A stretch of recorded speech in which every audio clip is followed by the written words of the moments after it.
The first time you notice them, it's hard to unsee. Across Africa, national borders run in lines so straight, they look like they were drawn with a ruler pressed to a classroom map. Some cut across the Sahara for hundreds of miles without bending for a river, a ridge, or a road.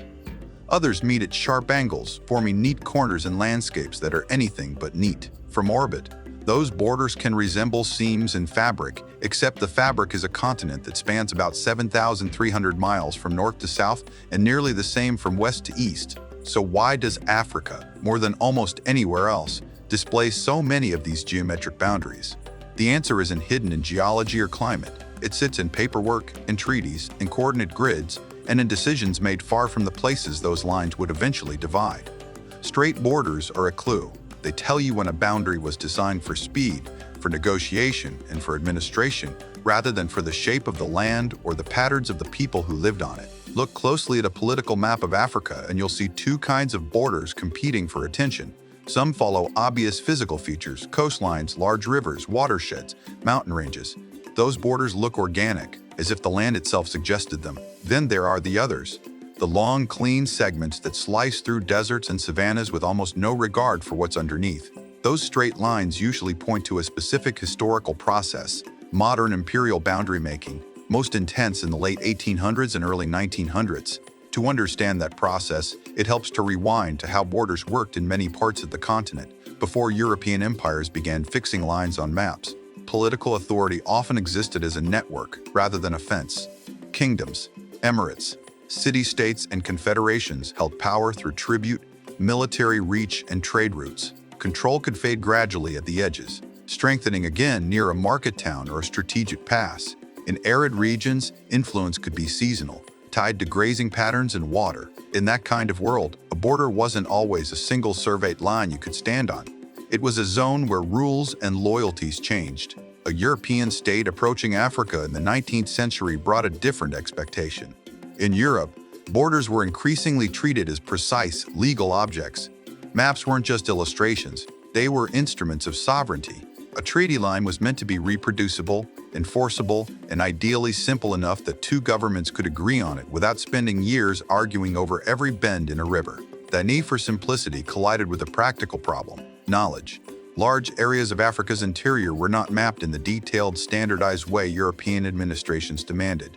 Explorers traveled, missionaries wrote reports, traders knew routes, but systematic surveys took time and money. Meanwhile, European powers were competing with each other, not only with local states. That rivalry put a premium on speed.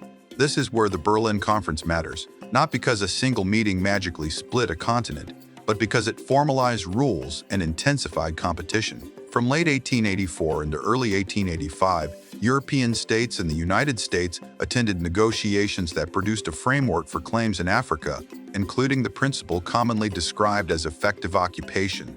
The idea was that a claim needed evidence of real control, not just a flag on a map. In practice, this encouraged powers to move quickly, establish administration, and settle disputes on paper before a rival did.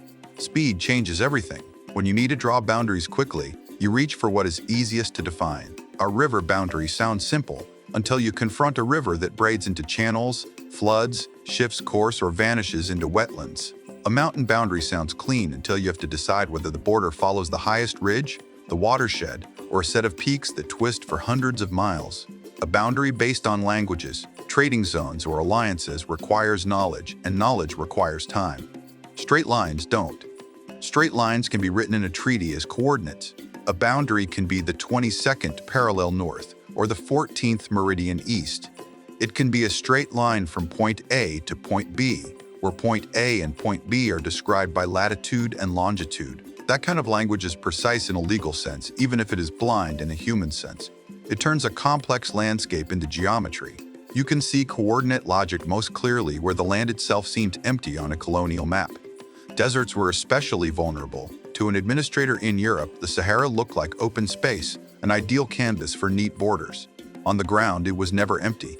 It held caravan routes, wells, seasonal grazing, and communities adapted to distance and heat. But from a distance, sparse populations were easier to ignore, and straight borders were easier to justify. One of the most famous latitude borders in Africa is between Egypt and Sudan. In 1899, the political boundary was set along the 22nd parallel north, a textbook example of an artificial line. A few years later, in 1902, a different administrative boundary was drawn for practical reasons, placing certain areas under different management. The mismatch between those two decisions helped create the modern Haleb Triangle dispute and the odd case of Beer-to-Wheel, an area claimed by neither side because each country prefers the border definition that gives it the more valuable territory. The important mechanism isn't the dispute itself. It's the way one straight coordinate line can outlast the politics that created it, then lock countries into competing interpretations decades later. Another mechanism behind straight borders is negotiation between rival empires that wanted clear, defensible agreements. Think of it like two companies dividing sales territories. If neither side trusts the other, you want a boundary that leaves little room for argument. A straight line is a diplomatic firewall. It reduces the number of ambiguous points where one side can accuse the other of creeping forward. That logic was amplified by the way maps were used in negotiation. If you and I are in a room trying to settle a dispute, and the map on the table has a clean grid, it is tempting to resolve the problem using that grid. The map becomes the battlefield. The ground becomes secondary. Of course, a line on paper is not yet a line in reality. To make it real, you need demarcation. That meant boundary commissions, survey instruments, and physical markers. In the late 19th and early 20th centuries, surveyors used astronomical observations to fix latitude and longitude, then built triangulation networks to connect points across the landscape.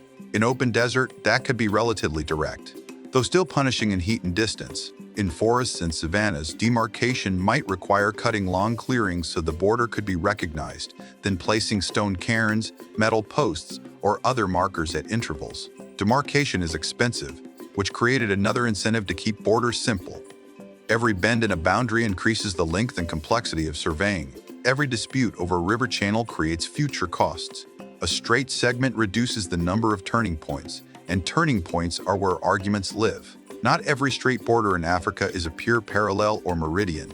Many are straight because they connect two defined points, a river junction to a mountain, a coastal point to an inland post, a lake shore to another lake shore. If those points were chosen for colonial convenience, the connecting line can still ignore what lies between. Namibia's Caprivi Strip is a case where a border is not only straight, but strangely shaped, a long, narrow protrusion stretching toward the Zambezi River. Its origin traces back to European bargaining in the 1890s, when Germany sought access to waterways in the interior and negotiated for a corridor. The corridor reflects a strategic idea on paper more than a natural region on the ground. It also reveals a common feature of colonial border making. Boundaries were sometimes designed to secure routes and leverage, even if the route later proved less useful than expected. The Gambia shows another type of border logic. Not a giant straight line across a desert, but a narrow ribbon around a navigable river. In the late 1800s, British and French agreements shaped the colony around the Gambia River, with parts of the boundary defined at set distances from the river. It created a country whose form makes immediate sense if your priority is controlling a waterway and trade posts, and less sense if your priority is drawing a compact state around broader regions. Zoom out and you'll notice something else. Straight borders often appear where colonial powers were balancing claims without fully controlling the land. A treaty could define a boundary, and only later would the administration catch up. In that gap between paper and presence, straight borders served as placeholders, a way to say, this is ours, while the real work of occupation and governance was still incomplete. If you've ever watched how modern zoning maps get drawn in a city, the pattern feels familiar. Lines are chosen for administrative clarity. The consequences are felt later by the people who live inside them. Africa's straight borders also reflect the changing technology of navigation and mapping. Latitude could be measured with reasonable accuracy using the height of the sun or stars, and by the 19th century, instruments and methods had improved enough to make coordinate boundaries practical. Longitude was historically harder, requiring accurate timekeeping, but advances in chronometers and surveying made it increasingly workable. As the technical ability to measure location improved, the temptation to use coordinates as borders grew stronger. A border drawn as a number feels modern, it feels objective, it feels final. Yet even with improved tools, straight borders were never perfectly straightforward on the ground. A treaty might specify a meridian, but which meridian exactly depends on the map projection and the agreed reference. Survey errors, differing instruments, and rough terrain could shift demarcation by miles in remote regions. Those small shifts don't always show up in simplified maps, but they could matter locally. That's another reason straight borders often became flashpoints. A simple legal description could hide messy physical realities. Now it would be inaccurate to say Africa is nothing but straight lines imposed from outside. Many borders follow rivers and natural features, and African polities had their own territorial concepts long before European conquest. What is distinctive is how many borders were fixed into modern international form during a compressed period of imperial competition, using European legal and cartographic conventions. That history matters because borders don't just separate land, they organize life. When a border cuts across an existing trade route, it can change where goods flow and where towns grow. When it divides grazing lands, it can transform seasonal movement into a legal problem. When it places related communities in different states, it can complicate family ties, schooling, language policy, and local politics. None of those outcomes are guaranteed by a straight line alone, but the line sets constraints. It defines which government taxes a market, which police force patrols a road, and which capital city decides what counts as legal. After independence, African leaders faced a dangerous choice. Redrawing borders to better match languages, histories, or older political units might sound reasonable, but also risked opening a chain reaction of claims. If one border changes, neighbors may demand changes too. That kind of domino effect can turn into wars. So, in the early post-colonial era, many states and regional bodies prioritized stability of inherited boundaries. A landmark moment came in 1964 when the Organization of African Unity adopted a resolution emphasizing respect for existing borders at independence, a principle often discussed under the Latin phrase ut possidetis, meaning that new states inherit the administrative boundaries that existed at the moment they became independent. This wasn't a romantic embrace of colonial cartography. It was a strategic attempt to prevent widespread conflict by freezing the map rather than reopening every dispute at once. This is why so many straight borders remained. Once borders became recognized internationally, they gained legal weight. Ministries were built around them. Customs posts were established. Roads and rail plans adapted. A line that began as a diplomatic convenience became infrastructure reality. The persistence of those borders also reveals something about the modern state. Modern states prefer clarity. They run on forms, permits, tax codes, and jurisdiction. Even if a boundary is awkward, changing it is costly. You need negotiations, treaties, sometimes referendums, sometimes compensation, sometimes international mediation. Every adjustment risks raising questions about legitimacy. So in many cases, living with an inherited line became the least dangerous option. It's also worth noticing that straight borders tend to be more visible in the interior of continents. Coastlines are naturally irregular. Mountain frontiers follow terrain. Islands have clear edges. Africa has vast interiors where colonial boundaries were negotiated between powers that often approached from coasts and rivers. As they pushed inward, their zones of control met in places that were poorly mapped from the European perspective. That is where the straight-line solutions were most attractive. Some borders were also shaped by what colonial administrations thought they could manage.